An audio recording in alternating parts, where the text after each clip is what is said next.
Programang ito ay rated SPG. Striktong patnubay at gabay ng magulang ang kailangan. Maaaring may masiselang tema, lengguwahe, karahasan, sexual, horror o droga na hindi angkop sa mga bata.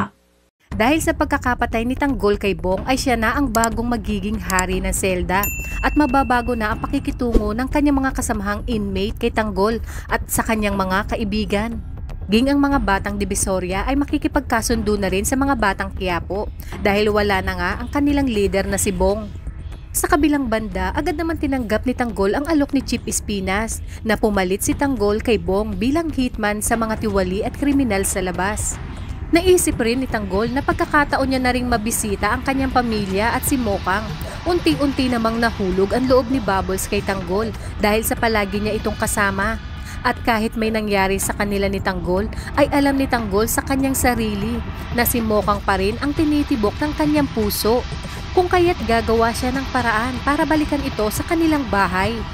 Malalaman niya na ng tuluyan na nagpakasal ito sa isang mayamang lalaki at sa paglipas ng mga araw ay muli silang magtatagpo ni Mokang.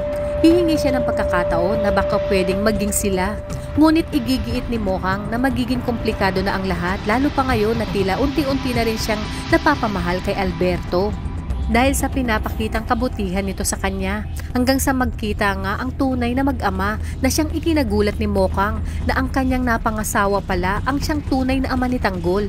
Dito hihingi ng kapatawaran si Ramon kay Tanggol at agad niya itong isasama sa mansyon upang tapusin ang impostor na si David at hindi naman nakaporma si Olga dahil sa bilis ng pangyayari at dahil napaghandaan niya na ang mga ganitong sitwasyon ay makakagawa siya ng paraan upang malusutan ito. Sasabihin niya na wala siyang kinalaman sa pagpapanggap ni David.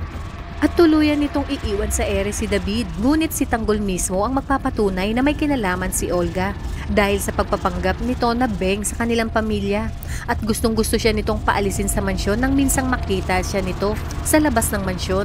Kaya naman hindi na nagdalawang isip si Ramon na isunod si Olga kay David. At dito na rin isiniwalat ni Tanggol kay Ramon na gusto niyang pagbayarin si Rigor sa lahat ng pagmamalupit sa kanya nito simula pa ng pagkabata. Iginiit naman ni Ramon na malaki rin ang atraso sa kanya ni Rigor dahil si Rigor ang dahilan ng kanyang pagkakakulong na mahabang panahon. Kung kaya't dito magsasanib puwersa ang mag-amang Tanggol at Ramon laban kay Rigor. Kaya naman kapamilya kapit lang dahil marami pa tayong mga eksenang dapat abangan sa pambansang teleserye ng Sambayanan, ang EPJ's Batang Quiapo.